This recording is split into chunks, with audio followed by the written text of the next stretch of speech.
Les bienvenus Christelle Reboul et Antoine Rau, comédienne et auteur de La vie rêvée de Madame Cox qui va se...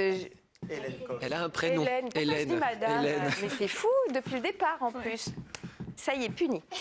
La vie rêvée d'Hélène Cox, qui va se jouer dès vendredi au Théâtre La Bruyère avec Jean-Pierre Michael, mise en scène Christophe Lidon. Comme ça, on a cité tout le monde. Christelle, vous êtes une habituée des planches, mais c'est vrai que les téléspectateurs vous connaissent mieux par le biais de la télévision avec Nos chers voisins et Camping Paradis. Et puis Antoine Rau, vous êtes auteur de romans et théâtre, Grand Prix de l'Académie française, rappelons-le. Et vous cumulez pas moins de 15 nominations aux Molières. Bref, là, on est bien au niveau théâtre sur notre plateau.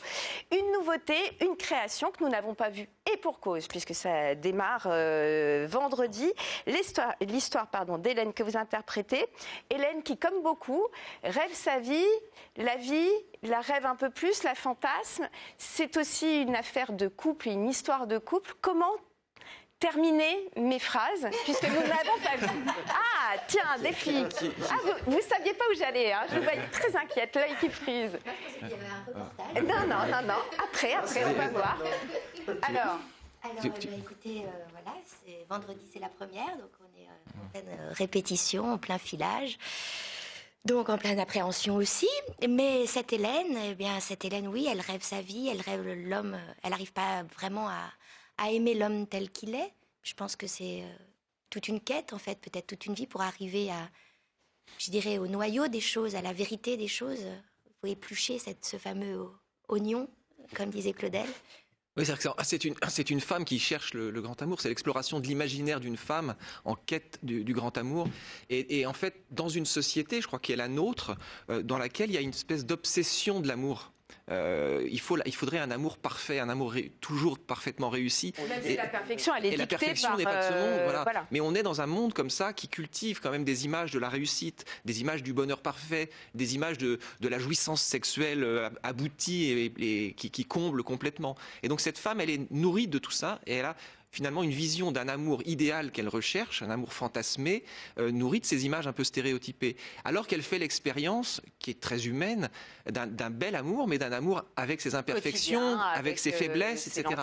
Voilà. Et donc, au fond, elle va composer entre cette quête d'amour idéal et son expérience d'un amour imparfait. Et ça va l'amener petit à petit à se découvrir elle-même et à apprendre à aimer, je crois, l'homme tel qu'il est, donc à avoir un véritable amour. Et puis, la pièce parle aussi parfois de l'incompréhension de deux cerveaux fabriqués un peu différemment, qui est le cerveau masculin et le cerveau féminin. Voici le teaser de la pièce, justement. Alors, c'est quoi ton fantasme? Alors, on serait dans notre maison de campagne. Tu me déshabillerais.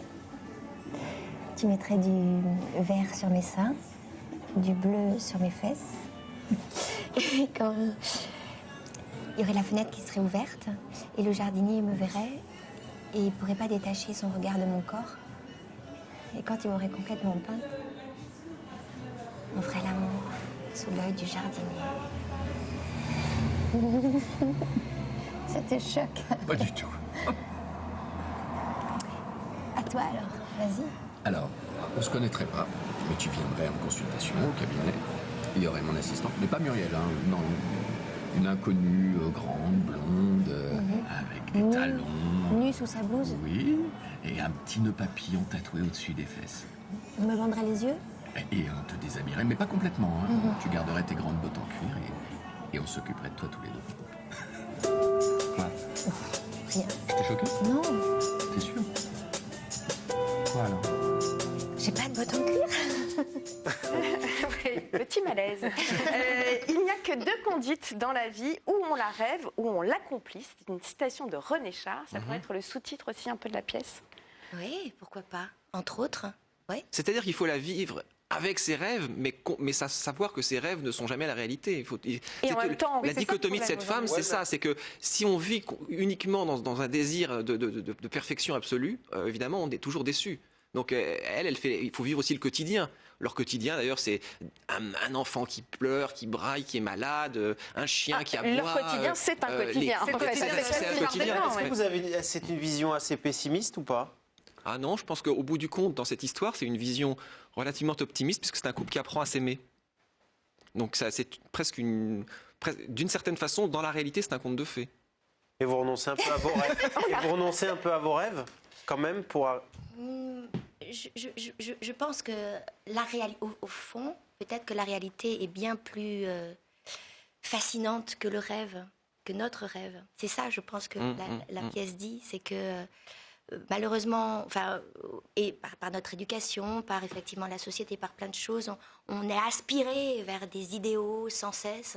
Et puis, juste ce qui est sous nos yeux. Et si ce qui était sous nos yeux, c'était ça le miracle. Là, je suis là. Mais c'est aujourd'hui. Par exemple. Il n'y a pas besoin d'aller chercher très loin. Il y a un truc qui est magnifique, moi, ce qui m'a toujours fasciné, qui pour moi est l'expression même de l'amour, c'est quand vous voyez des personnes très âgées, plus de 80 ans, qui se tiennent par la main, où on sent encore cette intimité physique. Vous voyez, il suffit de pas grand-chose, mais parfois on sent qu'il y a encore une complicité C'est physique. peut-être pour pas tomber. Non, mais c'est aussi non, pas que, pas- la société d'aujourd'hui. C'est la société d'aujourd'hui. Parce que là, on peut prendre une canne. Où on idéalise la personne, l'autre, alors que aujourd'hui, je pense que ces personnes-là, c'est une autre génération, mais où on apprenait à faire avec, Non, quoi, mais en oui, gros. et donc à accepter parfois ou les défauts ou le quotidien, et avec un objectif, c'est d'avancer ensemble. Alors ça, je sais pas. On Il y a énormément zappe pas aujourd'hui, on zappe, on a tendance aussi à zapper peut-être, à dire bon bah c'est pas, il y a trop de défauts, on zappe. On va très vite, c'est vrai, on va très vite. Mais en même temps, il y a des couples des couples âgés qui vivent ensemble, qui s'entre-dévorent au quotidien, c'est atroce. Voyez, Oui, et puis il y a qui des divorces continuent. tardifs. Oui, Maintenant, oui, et maintenant, il y a des gens de justement qui phénomène de voilà, 60-70 ans. Ouais. On décide de vivre sa troisième vie, désormais séparée. La vie imaginaire, c'est à quel point on l'imbrique dans sa vie réelle et à quel point elle est un obstacle ou au contraire un ballon d'oxygène. C'est, je crois, le thème de votre pièce. Vous êtes comédienne, vous êtes auteur. La vie imaginaire, pourtant, c'est votre fonds de commerce. Oui. Donc là, vous êtes en train de faire une démonstration de la vie imaginaire est peut-être un danger. Ben, C'est votre fonds de Non, commerce. mais en fait, c'est très étonnant parce que c'est effectivement comme une mise en abîme de l'artiste. Moi, ce que j'aime, ce qui me plaît dans mon métier, c'est m'imaginer autrement. Imaginer un rôle, être autre. Être autre, voilà. Et donc, il y a plein de... C'est vraiment une poupée gigogne qui Ouais. L'écrivain, c'est ça. Vous savez, il y a un petit poème de Baudelaire qui s'appelle Les Fenêtres. Il imagine la vie d'une vieille dame qu'il voit toujours couchée, courbée sur son travail. Et il écrit à la fin « Et je me couche fier d'avoir vécu et souffert dans d'autres que moi-même ». Et je pense que ça, c'est le travail de l'écrivain et c'est aussi ensuite le travail de l'acteur qui l'interprète, qui donne vie à un personnage. C'est-à-dire on entre dans l'imaginaire, effectivement, de quelqu'un d'autre. On raconte une histoire qui n'est pas la nôtre nécessairement, mais qui est nourrie quand même de ce qu'on est. Oui. Savoir vivre avec l'autre, en tout cas, c'est vraiment une des grandes questions qui ne peut que parler à tout le monde. La vie rêvée d'Hélène Cox, c'est à partir de vendredi. Et ça a inspiré Nicolas Deuil pour une interview. Elle Elle et aussi lui. mon nom de famille. Ouais, j'aime bien. On Parce se fait que- des petites histoires de couple. aussi, Monsieur parfois, Deuil, même si on Monsieur est- Deuil, on va dire. Voilà, Monsieur Deuil. Non, on voulait avoir votre avis sur le couple et sur des petites scènes de couple que tout le monde connaît, évidemment. Est-ce que les séparations et les retrouvailles sont des respirations indispensables au couple? Peut-être, oui, peut-être. Peut-être. Mais il y a des couples qui vivent très ensemble, comme deux pigeons, et qui s'entendent très bien. Ça existe aussi. Mais enfin, ça peut aider parfois. Mais aussi, ça peut être fatal. Bref, c'est un peut-être, hein, parce Ouais, que c'est un peut-être. ça peut. Vivez le truc, vous nous direz. Le partage des tâches dans un couple, passage obligé pour que ça se passe bien? Les tâches ménagères du quotidien. Moi, je trouve que si on va en tout cas aller vers un équilibre de toutes les choses, c'est pas mal. Ouais. Bon. Lui dire par exemple que sa robe lui va si bien alors qu'on est un petit peu pressé juste pour gagner du temps alors que vous en pensez pas un mot. Ça vous est déjà arrivé? Je mets ça ou ça Ça, c'est prudent, on va dire. C'est prudent. Oui, un petit C'est mensonge. pragmatique. Un petit mensonge plutôt qu'un gros drame parfois. Bien sûr, oh là là, Hein évidemment. Ah, La base du on coup. reconnaît bien là. Passer 100% de son temps avec l'autre. Non. Ça revient. Non, oui. non. Ça Non, re- non, Alors vous c'est non.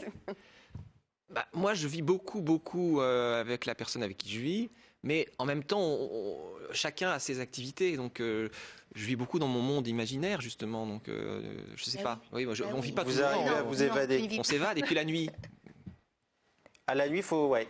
forcément, vous vous évadez, vous Nicolas endormez. Deuil, Normalement. dernière question, choisissez Une la petite bien. dernière. Alors attention.